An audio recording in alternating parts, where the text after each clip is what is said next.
So I attended the PrEP board meeting, which is the Piedmont Regional Education Program. The PrEP board is made up of 9 school divisions. We're in a consortium to support special education within those 9 school divisions. And we met, we heard an update from both the Ivy Creek School and PrEP services. And next week, we meet again to approve their budget. So that's where we are. I think Ms. Graham sent out the drafted budget to the board. So if you guys have any questions or concerns, just let me know before next Wednesday. Okay. Thank you. Mr. Sheads?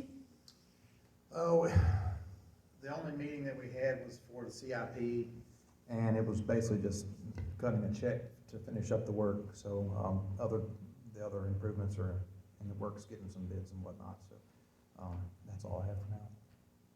And I just wanted to say that we were able to actually tour as a group Madison Primary School on the 24th of February, and we enjoyed very much seeing all the children and the different things that they were working on. And again, I'm very proud of our schools, and I'm proud of the job that has been done on Madison Primary School. And it's confusing to me to go through there because I'm remembering the way it was before, but it doesn't look anything like that now, and it's absolutely beautiful building, and there's a lot of good stuff going on in that building. So I did want to say that we did that. And last month as well was the School Board Appreciation Month, and we received lots of cards and posters and all kinds of thank yous from the students at all of the schools. So I took mine home, I read them, and I think everybody else here did as well. But I did want to just say to the students, and I don't know if this will get in the paper or not, but we appreciated the cards. It was a great reminder of what we're here for. So, thank you. Mr. Wingate? Yeah, but thank you. I want to say a couple things. I also went to the CIP thing. It's good to start to get to know people through that. And walk through the primary school was fun to see that beautiful new building and all the good work. And I was struck tonight by all the good work that's going on. It's been a long couple years, and walking through the schools and seeing the work of the division and the teachers and the band and the choir and the technology, and just want to commend everybody for pushing through those tough times, and to thank everybody for all their work to teach our children. All this good stuff that's going on, it's something to be truly thankful for. I'd like just to ask, give me a couple minutes just to respond a little bit to some of the discussion tonight, just real quickly. A couple points. I just want to respond. I think it's, I've always kind of been, I don't like the idea of you all coming in and giving your good input and then us just not responding to it. I want to grapple with the comments that are made, and I rejoice that we live in a country where we can all come here and express our opinions and try to do its best for our children. So I just want to respond real quickly. I am not a social media person. I distrust it. I don't like it. I stay away from it. But I'm aware of some of the comments, and I had a couple things I wanted to say.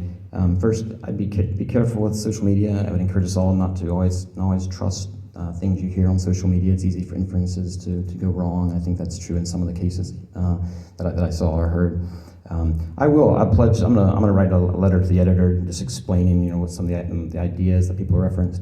If the Madison Eagle and folks will publish that, I'll get that. I'm not very good at meeting her timeline for the Madison Eagle, but I'm gonna maybe for next week we'll get a letter in there to explain more fully. Just want to say a couple of things.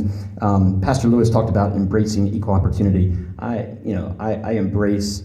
I think we all embrace the idea of equal opportunity for each and every single person, every single child here in the school. And I recognize the beauty of that, and as the American beauty of that.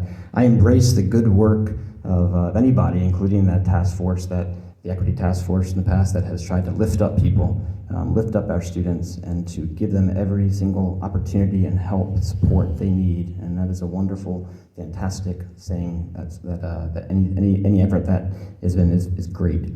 And I embrace the diversity of our nation under God.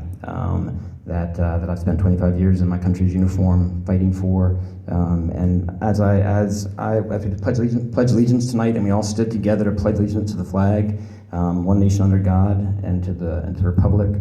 It's what a beautiful moment that is, that we are together and diverse and different ideas, and we do that together. And I think that's a fantastic thing. The reason why I have, and let me say again, I don't think there's any intent of anybody to get rid, as somebody said, of this task force. I don't think that's not my intent. I don't think anybody's intent is to do that when the letter said that. So I don't, that's not true, I don't think. I do think that we'll look at maybe a refocus, I like to look at regular refocus in some ways, but there's no intent of getting rid of that task force, at least from me, and I don't think from the committee or from the school board. I do want to say, it is true that I have concerns about equity, and the reason I have concerns about equity is that equity is different than equality, and equality is an American value that our country has been founded on, and it looks at every single individual in our country we're aspired to be equal under the law, and that is a beautiful principle that I think we all embrace fully.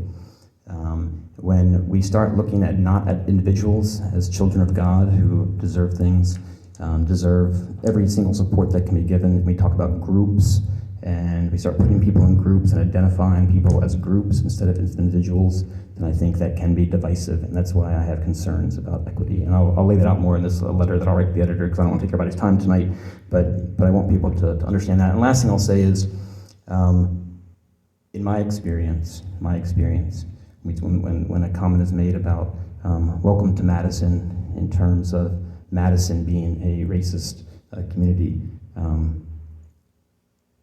in a measured way, I reject that characterization of Madison County. Certainly, there is sin everywhere.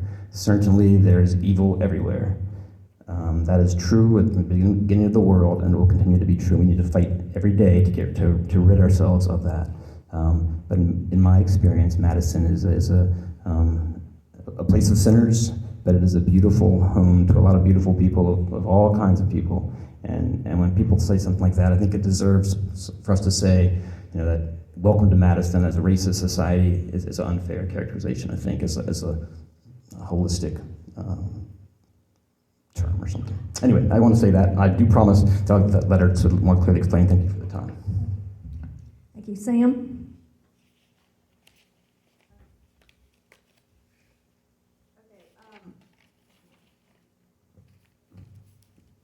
Hold on one second. Oh.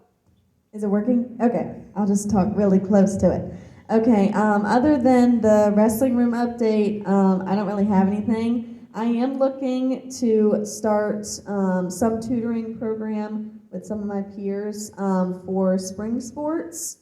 I've been wanting to do that ever since they started having tryouts. So in the upcoming weeks, I will hopefully be starting that. But other than that, I'm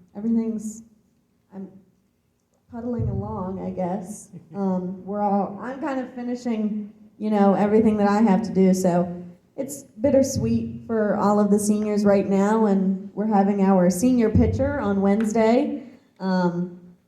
So that, but other than that, that's all I have, so.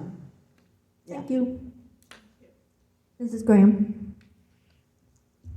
I just wanted to say one quick thing in regard to other things said tonight, that at the school board office level and at the school level, we need parents to continue to work with us. Never be afraid to call the school system. Never be afraid to contact your child's teacher or the principal or any of us up here from the school board office, because we want to make sure that your child's needs are met. Like, that's what we're here for. And if somebody isn't being treated right, we need to know. Are things cured overnight? Not always, because sometimes it takes a lot to change a person, and sometimes we need to chip away at it. So that means if you made one call, you might need to make another call if there's something else happens. We need to know every single time. And I just want to kind of send a message from the school division level that we want you to reach out, and please make sure that you still reach out and let us know when things are happening.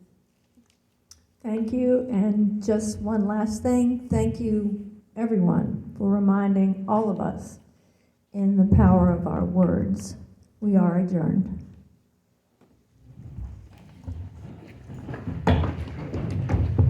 Aye.